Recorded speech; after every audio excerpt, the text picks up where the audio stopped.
আসসালামু আলাইকুম। আজকে আমরা ক্লড নিয়ে আলোচনা করব। তো বেসিক্যালি ক্লডটা কেন নিয়ে আমরা আলোচনা করব, গার্মেন্টস সেকশনে ক্লডটার প্রয়োজনীয়তা কী। অ্যাকচুয়ালি আমাদের গার্মেন্টস সেকশনে বেসিক্যালি একটা আইতে যারা আমরা কাজ করি ওইখানে এফিসিয়েন্সি রিপোর্ট নিয়ে ডেটা অ্যানালাইসিস হয়। তো আমরা আজকে দেখার চেষ্টা করব যে এই এফিসিয়েন্সি রিপোর্টের যে ডেটাটা থাকে ওইখান থেকে যে কীভাবে কোনো একটা কাজকে সিম্পলিফাই ওয়েতে বের করে নিয়ে আসা যায়।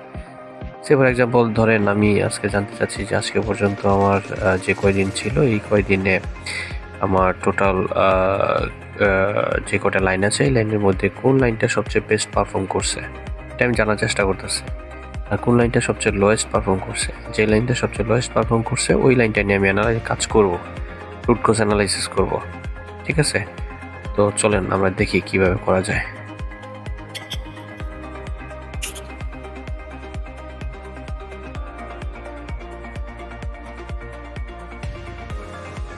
তো প্রথমে আমি আমার এফিসিয়েন্সি রিপোর্ট ওপেন করলাম। ওপেন করার পরে আপনি দেখতে পাচ্ছেন যে এটা হচ্ছে আমার টোটাল এফিসিয়েন্সি রিপোর্টের সামারি, লাইন ওয়াইজ সামারি। ওকে, এখন যেটা করব আমি এখান থেকে জানার চেষ্টা করব যে আমার কোন লাইনটার এফিসিয়েন্সি সবচেয়ে বেশি। ঠিক আছে, তো আমি ক্লডে যাই। ক্লডে যাওয়ার পরে আমি অলরেডি এইখানে লিখে রাখছি, please find out which line achieved highest efficiency and lowest efficiency. তো দেখি আমরা কি হয়। তো অলরেডি আমি এখানে একটা সামারি করে রেখেছি শিট ওয়ানে। এইটা হলো গিয়ে যে লাইনটা আমার হাইয়েস্ট এফিসিয়েন্সি অ্যাচিভ করছে। তো এইখানে আমি যদি আমি এটা করে রাখছি যে আমার যে ক্লড আছে এই ক্লডটা সেম রেজাল্টটা দেয় কিনা। আমরা এখানে কি লিখেছে, I don't see any data yet.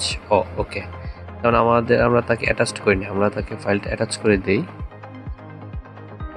এই এফিসিয়েন্সি রিপোর্টটা তাকে আমি অ্যাটাচ করে দেই। ওকে, এখন আমি তাকে এটা লিখে দেই টেস্ট।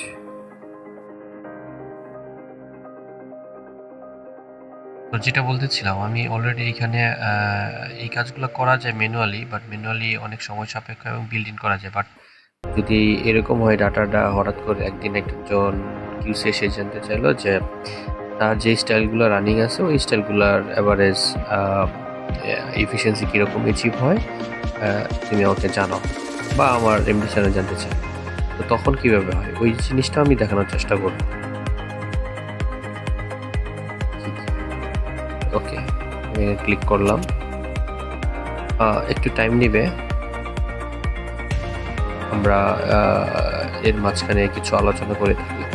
তো ক্লড এআইটা নিয়ে আমি পড়াশোনা করতেছি বেশি দিন না, 4-5 দিন বা 1 মাসের মতো।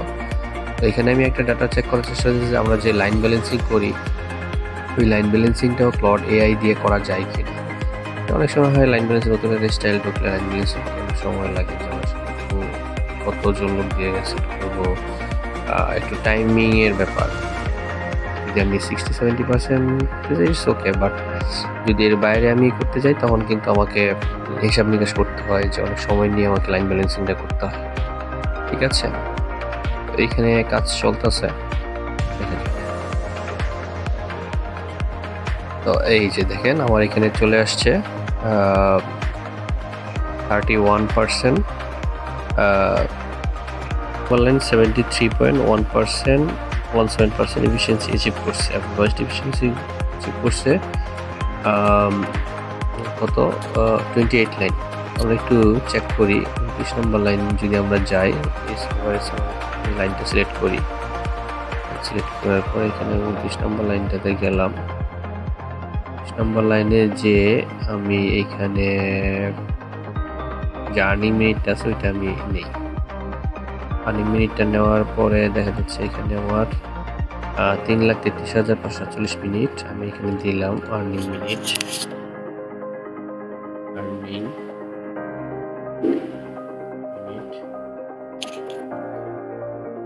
আরেকটা হচ্ছে এখানে আরেকটা জিনিস দিলাম আমি, সেটা হচ্ছে কত প্রডিউস অ্যাভেলেবেল মিনিটটা যদি আমি সাম আপ করি 4,33,440 মিনিট। এখানে আমি অ্যাভেলেবেল মিনিটটা দিলাম, অ্যাভেলেবেল মিনিটটা দিলাম।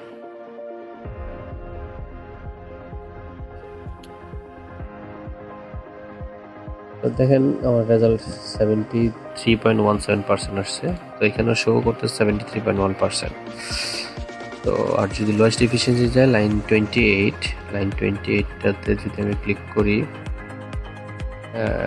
লাইন 28 লোয়েস্ট এফিসিয়েন্সি লাইনে গেলাম, লাইন 28। এখানে আমি যদি দেখি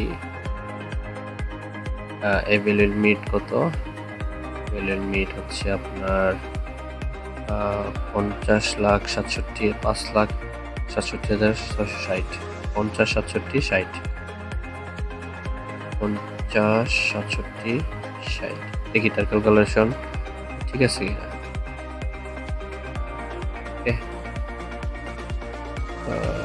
সরি, এটা অ্যাভেলেবল মিনিট, হয়তো ভুল করে এটা পার মিনিটে দিয়ে দিচ্ছি।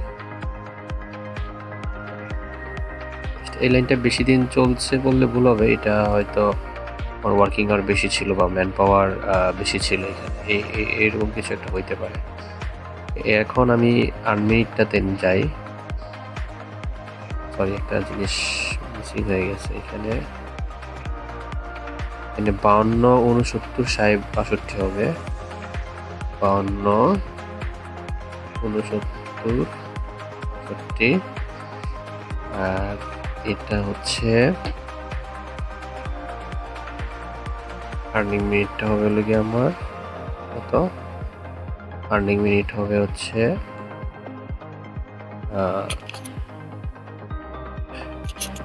24,54,04, 24,54,04,